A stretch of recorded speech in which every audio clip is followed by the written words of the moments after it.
बहुत समय पहले, लगभग 5वीं शताब्दी पूर्व, उत्तर भारत में जनपदों का काल मगध, कोशल और वंश जैसे राज्यों में नागरीय जीवन विकसित हो चुका था।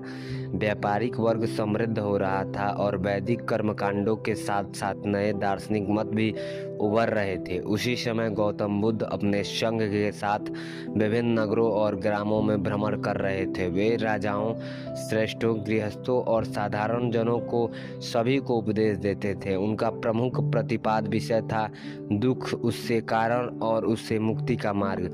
बुद्ध का जीवन अत्यंत अनुशासित था। वे प्रातःकाल भिक्षाटन के लिए नगर में प्रवेश करते थे। जो भी श्रद्धा से अर्पित किया जाता उसे स्वीकार करते थे और उसी से दिन का निर्वाह करते थे।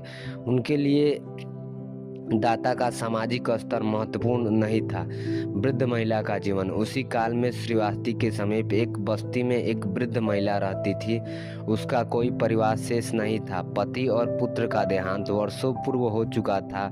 जीविका के लिए वह छोटे मोटे कार्य करती थी। कभी अनाज कूटती, कभी घर में सफाई करती, कभी खेतों से गिरे हुए दानों को चुन कर लाती। उसका दैनिक आहार अत्यंत अल्प होता था। उसके जीवन में बाहरी दृष्टि से कोई विशेषता नहीं थी, परंतु वह सरल और धार्मिक प्रवृत्ति की थी। उसने कई बार बुद्ध के उपदेशों के बारे में सुना था। नगर में यह चर्चा रहती थी कि बुद्ध राजाओं तक को उपदेश देते हैं और उनके सामने सभी समान माने जाते हैं। बुद्ध का नगर में आगमन।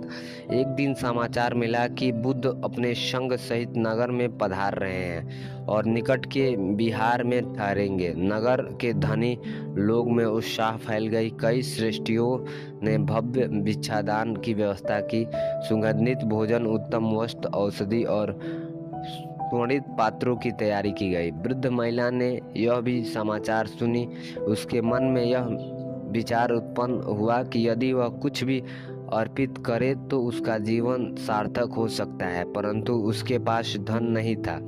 उस दिन जो थोड़ा सा चावल उसने परिश्रम से जुटाया था वही उसके भोजन का एकमात्र साधन था। वह लंबे समय तक द्वंद में रही। यदि वह चावल दे देगी तो स्वयं भूखी रहेगी, परंतु अत्यंत उससे निश्चय किया कि वह अपना अन्न अर्पित करेगी। उसने उस चावल को पानी में पकाकर एक साधारण खिचड़ी तैयार की और एक मिट्टी के पात्र में ले लिया। भिक्षा का कर्म। अगली सुबह बुद्ध और उसके भिक्षु क्रमबद्ध होकर नगर में भिक्षाटन के लिए निकले। परंपरा के अनुसार वे मौन रहते थे। जो भी दिया जाता उसका चयन करते थे। धनी गृहस्थियों के कर्म में भिक्षा अर्पित की। कहीं से घी युक्त भोजन आया, कहीं से मधुर फल।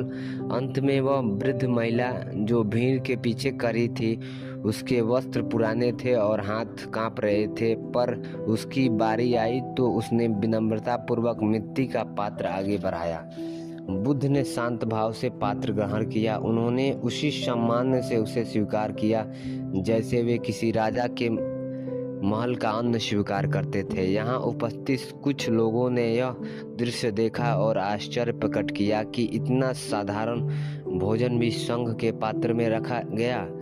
बुद्ध का स्पष्टीकरण। बिहार में लौटने के बाद कुछ भिक्षुओं ने जिज्ञासा व्यक्त की कि बुद्ध ने स्पष्ट किया कि दान का मूल्य उसकी बाहरी मात्र से निर्धारित नहीं होता। उन्होंने कहा कि यदि कोई व्यक्ति अपनी समृद्धि में थोड़ा सा अंत देता है तो वह सीमित त्याग है, परंतु यदि कोई अपने पास का अंतिम अन्न भी श्रद्धा से दे तो वह गहन त्याग है। उन्होंने बताया कि कर्म का नैतिक परिमाण दाता का भावना पर निर्भर करता है। लोभ, प्रतिष्ठा या दिखावे से किया गया दान और श्रद्धा से किया गया दान समान नहीं होते। वृद्ध महिला का अर्पण उसके संपूर्ण विश्वास और समर्पण का प्रतीक था। महिला की मानसिक अवस्था। वृद्ध महिला को किसी पुरस्कार या प्रशंसा की उपेक्षा नहीं थी। उसने केवल यह सोचा था कि यदि बुद्ध उसके अन्न को स्वीकार कर लें तो उसका जीवन धन्य हो जाएगा। जब उसे ज्ञात हुआ कि बुद्ध ने उसके दान की प्रशंसा की है तो वह उसे संतोष हुआ। वह स्वयं भूखी रही, परंतु उसे मानसिक शांति प्राप्त हुई। सामाजिक प्रभाव। इस घटना का नगर पर प्रभाव पड़ा। लोगों ने यह समझा कि आध्यात्मिक मूल्यांकन सामाजिक प्रतिष्ठा पर आधारित नहीं है। कई गृहस्थियों ने बाद में दान करते समय अपनी भावना की शुद्धता पर अधिक ध्यान देना आरंभ किया। बौद्ध परंपरा में यह प्रसंग दान पारमिता के उदाहरण के रूप में उद्धृत किया गया। यह दर्शाता है कि बौद्ध संघ में समानता का सिद्धांत व्यवहार में लागू होता है।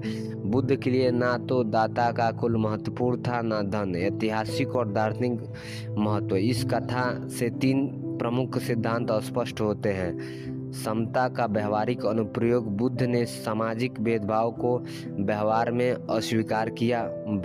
भावना प्रधान नैतिकता। कर्म का नैतिक मूल्य आंतरिक उद्देश्य से निर्धारित होता है। त्याग की गहराई। वास्तविक दान वह है जिसमें स्वार्थ का परित्याग हो। बौद्ध साहित्य में दान को केवल आर्थिक लेन देन नहीं बल्कि मानसिक शुद्धि का साधन माना गया है। यह प्रसंग उसी सिद्धांत से ऐतिहासिक रूप से प्रस्तुत किया गया है। हमें उम्मीद है कि आपको ये